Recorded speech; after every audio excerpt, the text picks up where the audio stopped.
السلام علیکم ناظرین، آج کی اس ویڈیو میں ہم حضرت ادریس علیہ السلام اور موت کے فرشتے کا ایک عجیب و غریب واقعہ آپ کو بتائیں گے۔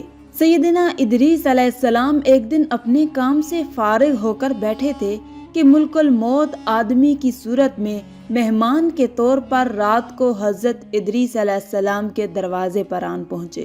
حضرت ادریس علیہ السلام ہمیشہ روزہ رکھنے والے انسان تھے۔ جب شام ہوتی، افطار کے وقت آپ کا کھانا جنت سے آتا، جس قدر کھانا ہوتا وہ کھا لیتے، باقی کھانا پھر جنت میں چلا جاتا۔ اس دن کا کھانا جب آیا تو حضرت ادریس علیہ السلام نے وہ کھانا اس مسافر کو پیش کر دیا، لیکن مسافر نے کچھ نہ کھایا اور قدم پر قدم رکھ کر عبادت کرتا رہا۔ حضرت ادریس علیہ السلام ان کا یہ حال دیکھ کر بہت متاثر ہوئے کہ یہ کون شخص ہے۔ اگلے دن حضرت ادریس علیہ السلام نے ان سے کہا کہ اے مسافر، تو میرے ساتھ چل کر خدا کی قدرت جنگل میں جا کر دیکھ۔ تب دونوں بزرگ گھر سے جنگل کی طرف نکل پڑے۔ چلتے چلتے گیہوں کے کھیت میں جا پہنچے۔ موت کے فرشتے نے کہا کہ چلو چند گوشے گیہوں کے لے کر دونوں کھاتے ہیں۔ حضرت ادریس علیہ السلام نے کہا کہ عجیب بات ہے، رات کو تو نے حلال کھانا نہ کھایا، اب حرام کھانا چاہتا ہے۔ اب وہاں سے یہ دونوں بزرگ ایک دوسرے باغ میں پہنچے۔ وہاں بھی انگور کو دیکھ کر حضرت اسرائیل علیہ السلام نے کھانے کا ارادہ فرمایا۔ حضرت ادریس علیہ السلام نے فرمایا کہ غیر کی ملکیت میں تصرف حرام ہے۔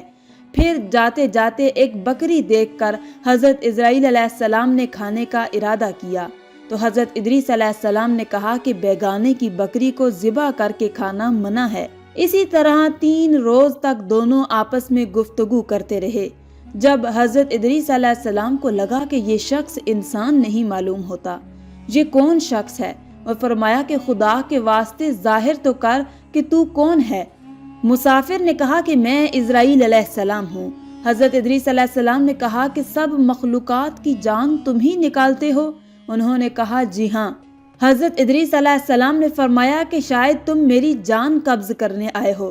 انہوں نے کہا کہ نہیں، میں تو تمہارے ساتھ خوش طبعی کرنے آیا ہوں۔ حضرت ادریس نے کہا کہ 3 دن سے تو میرے ساتھ ہے، کیا اس وقت بھی تو نے کسی کی جان قبض کی ہے؟ وہ بولے تمام روحوں کو قبض کرنا ہمارے ہاتھ میں ایسے ہے جیسے تمہارے دونوں ہاتھوں کے نیچے روٹی رکھی ہوئی ہو، یعنی جس کی موت کا حکم ملتا ہے اللہ پاک کے حکم سے میں ہاتھ بڑھا کر اس کی جان قبض کر لیتا ہوں۔ اور بولا حضرت ادریس علیہ السلام میں چاہتا ہوں کہ آپ کے ساتھ رشتہ داری قائم کروں۔ حضرت ادریس علیہ السلام نے فرمایا کہ میں تیرے ساتھ رشتہ برادری قائم کروں گا، آپ مجھ کو روح قبض کرنے کی کڑواہٹ دکھا دیں تاکہ مجھے زیادہ خوف ہو اور عبرت ہو، میں اپنے خالق کی اور بھی زیادہ عبادت کروں۔ ملک الموت نے کہا کہ میں اللہ کی خوشی کے بغیر کسی کی جان قبض نہیں کرتا۔ حضرت ادریس علیہ السلام نے خداوند قدوس کی بارگاہ میں عرض کی اور پھر جان قبض کرنے کا حکم ملنے پر جان قبض کر لی گئی۔ پھر موت کے فرشتے نے اللہ کی بارگاہ میں دعا مانگی اور اللہ تعالیٰ نے ان کو زندہ کر دیا۔ حضرت ادریس علیہ السلام نے ملک الموت کو اپنی گود میں لے لیا اور دونوں نے آپس میں رشتہ برادری قائم کر لی۔ پھر موت کے فرشتے نے ان سے پوچھا، اے ادریس علیہ السلام، جان نکلنے کی تلخی کیسی تھی؟ وہ بولے جیسے کسی زندہ جانور کی کھال سر سے پاؤں تک اتاری جاتی ہے۔ تو موت کے فرشتے نے کہا کہ اے بھائی، قسم ہے رب العالمین کی، جیسے میں نے تیرے ساتھ احسان کیا اور جتنی آسانی میں نے تیرے ساتھ کی، ایسا میں نے کسی کے ساتھ بھی نہیں کیا۔ حضرت ادریس علیہ السلام نے فرمایا، اے بھائی، مجھے دوزخ کے دروازے تک لے چل تاکہ اس کو دیکھ کر مجھے خوف الہی زیادہ ہو، تاکہ میں زیادہ عبادت اور بندگی کروں۔ تب موت کے فرشتے نے اللہ کے حکم سے ان کو دوزخ دکھائی۔ حضرت ادریس علیہ السلام بولے، بھائی مجھے جنت دیکھنے کی آرزو ہے، دیکھ کر خوشی حاصل کروں اور عبادت زیادہ سے زیادہ کروں۔ موت کے فرشتے حضرت اسرائیل علیہ السلام ان کو جنت کے دروازے پر لے گئے۔ پھر انہوں نے جنت کے مناظر اپنی آنکھوں سے دیکھے۔ پھر کہنے لگے، اے بھائی، میں جان کی تلخی سہ چکا ہوں۔ پھر دوزخ بھی دیکھی اور میرا جگر پیاس کے مارے جل رہا ہے، اجازت ہو تو بہشت میں جا کر ایک پیالہ جام پی لوں؟ تو انہوں نے کہا ہاں، اگر تم واپس آنے کا وعدہ کرو تو۔ شاید پیاس کی وجہ سے حضرت ادریس علیہ السلام نے واپس آنے کا وعدہ کر لیا اور اللہ تعالیٰ کے حکم سے اپنی جوتیاں درخت طوبہ کے نیچے چھوڑ کر بہشت میں داخل ہو گئے، کیونکہ باہر آنے کا وعدہ کیا تھا اور نالین کو بھی درخت کے نیچے چھوڑ آئے تھے۔ کچھ دیر بعد موت کے فرشتے نے ان کو آواز دی، اے بھائی دیر مت کرو۔ جواب میں حضرت ادریس علیہ السلام نے فرمایا، اے مہربان، اللہ تعالیٰ فرماتا ہے ہر نفس کو موت کا مزہ چکھنا ہے۔ اب تو میں نے موت کا مزہ چکھ لیا ہے اور میں دوزخ بھی دیکھ چکا ہوں، اور یہ بھی اللہ عز و جل فرماتا ہے ان کو وہاں کوئی تکلیف نہ پہنچے گی اور نہ ہی ان کو وہاں سے نکالا جائے گا، یعنی جنت میں جو گیا اس کو واپس نہ نکالا جائے گا۔ اے بھائی اب میں ہرگز نہیں آؤں گا۔ بارگاہ الہی سے آواز آئی، اے اسرائیل علیہ السلام، تو حضرت ادریس علیہ السلام کو چھوڑ کر چلا جا، میں نے اس کی تقدیر میں یہی لکھا تھا۔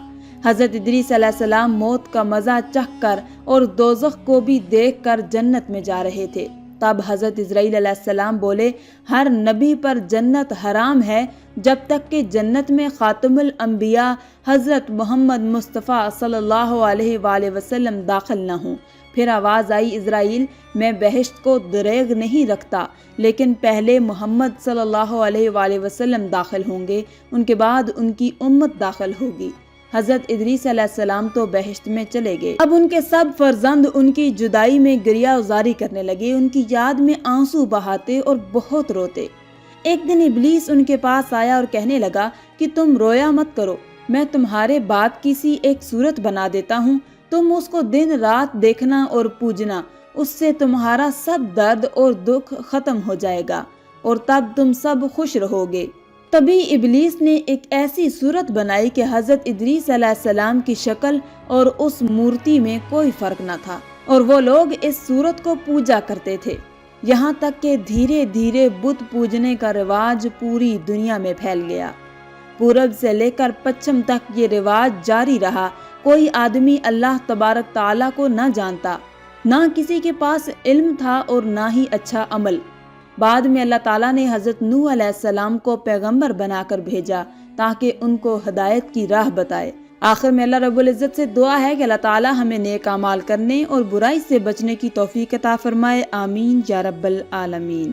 آج کی اس ویڈیو میں تھا بس اتنا ہی۔ مزید اسلامی ویڈیوز حاصل کرنے کے لیے اللہ کی شان چینل کو سبسکرائب کر دیں اور ساتھ میں موجود بیل کے آئیکن کو دبا کر آل پر کلک کر دیں۔ شکریہ۔